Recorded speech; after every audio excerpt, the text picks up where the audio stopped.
Confinement ou pas, comme chaque mercredi depuis plus d'un mois, j'ai regardé Top Chef. 11e saison, fidèle au poste. Hier soir, on y cuisinait des épluchures, la semaine dernière de la crête de coq, des pâtes de poulet et du croupion. Partie beaucoup moins noble que le suprême ou la cuisse, mais dans la gastronomie comme ailleurs, la mode est au zéro déchet, rien ne se jette, tout se cuisine. Voilà qui part d'une bonne intention, mais une bonne intention ne fait pas toujours une bonne idée. Ainsi à propos de la volaille et de la façon d'accommoder ses pattes. Un des candidats de l'émission les plonge dans un bain d'huile avant de les faire revenir au beurre dans une poêle, soit à peu près l'équivalent de ma consommation annuelle de matière grasse. D'où mon interrogation. Est-il vraiment plus écologique d'utiliser toute cette huile et tout ce gras simplement pour ne pas avoir à jeter une partie du poulet? Ce que vous économisez d'une main, vous le surdépensez de l'autre. Bilan carbone négatif. Pardon de passer du coq à l'âne, mais ces étranges arbitrages m'ont fait penser à la série 24 heures chrono, la première saison, dans laquelle Jack Bauer n'a que quelques heures pour retrouver les ravisseurs de son épouse. Dans sa course contre la montre, il dézingue tous ceux qui lui entravent le passage, coupables comme innocents. Pour sauver une seule personne, il en abat quelques dizaines d'autres. Bonne intention de départ, résultat mitigé. En matière écologique, les exemples ne manquent pas de ces actions en apparence vertueuses qui s'avèrent à l'usage contre-productives. Prenez les produits bio. Le bio, c'est bien, cela réduit le recours aux pesticides, mais pour que les fruits puissent voyager et être vendus en grande surface sans être contaminés par le non-bio, il faut les emballer dans du plastique, pas très écolo.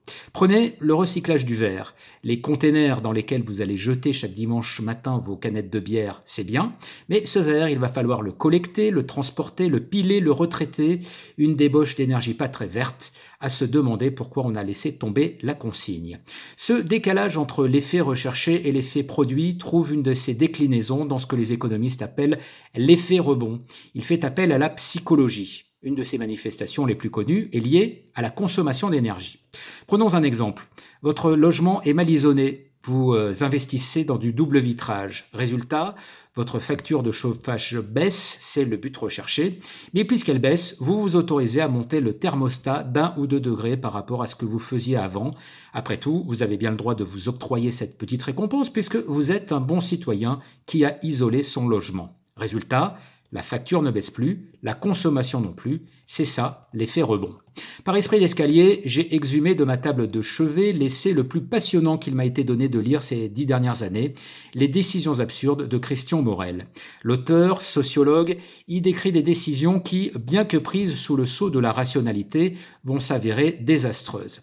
Ainsi, le crash du vol 173 de United Airlines à Portland, aux États-Unis, en 1978. Le train d'atterrissage de l'appareil fonctionne mal, les pilotes décident de maintenir l'avion en vol, le temps de procéder aux vérifications.